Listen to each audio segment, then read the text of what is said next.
Qualcuno mi ha chiesto, ma allora lei è stato torchiato?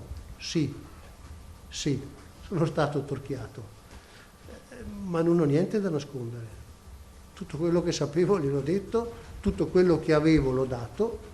Il direttore generale della Sanità Veneta, Luciano Flor, con una battuta racconta il confronto avuto con i carabinieri del NAS che stanno indagando sulle forniture di vaccini, ed è proprio Flor a spiegare come la Regione stia facendo verifiche per avere tutti i dati necessari per poter chiedere l'autorizzazione all'acquisto e all'importazione ad AIFA e al commissario. Se domani troviamo un vaccino da comprare, spiega Flor, non lo possiamo fare senza autorizzazioni, ed è lo stesso direttore generale a ricostruire la vicenda.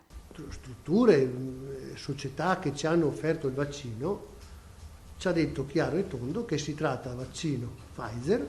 L'ipotesi che ci hanno comunicato e scritto è che il vaccino si trova in una sede, in uno stabilimento dell'industria produttrice. Parlavano di Germania. Agli 8 interlocutori che hanno contattato il Veneto proponendo vaccini, la Regione ha scritto chiedendo ulteriori informazioni. 2 di questi hanno risposto. E sono una società inglese e una società italiana. Abbiamo chiesto se ci danno il numero di lotto.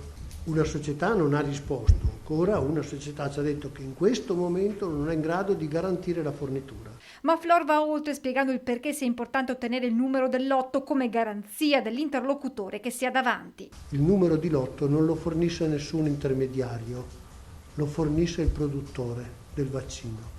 Chiarimenti sono arrivati anche su come sia avvenuto il contatto tra la Regione e uno dei presunti intermediari. Un nostro fornitore,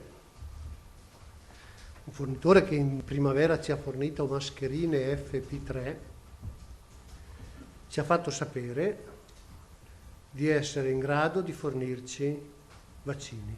Si è rivolto alla persona a cui lei fa riferimento, che ha una società o che è in grado e che ci ha fatto una proposta. Noi non anticipiamo soldi perché non si può fare, specifica ancora Flor, chiudendo il quadro. Intanto per la campagna vaccinale dal commissario Arcuri arrivano rassicurazioni. Che a marzo c'è una previsione di 8 milioni di dosi per l'Italia. Capite che per noi significherebbe avere quanti? 600.000 dosi. Moderna non ha ancora calendarizzato le forniture. È stato assicurato che al Veneto ne arriveranno 67.000 dosi, 230.000 AstraZeneca e 320.000 Pfizer. È uscita anche la nuova scheda tecnica di Astra che porta a 65 anni la possibilità di utilizzo, quindi ora possiamo fare anche una programmazione.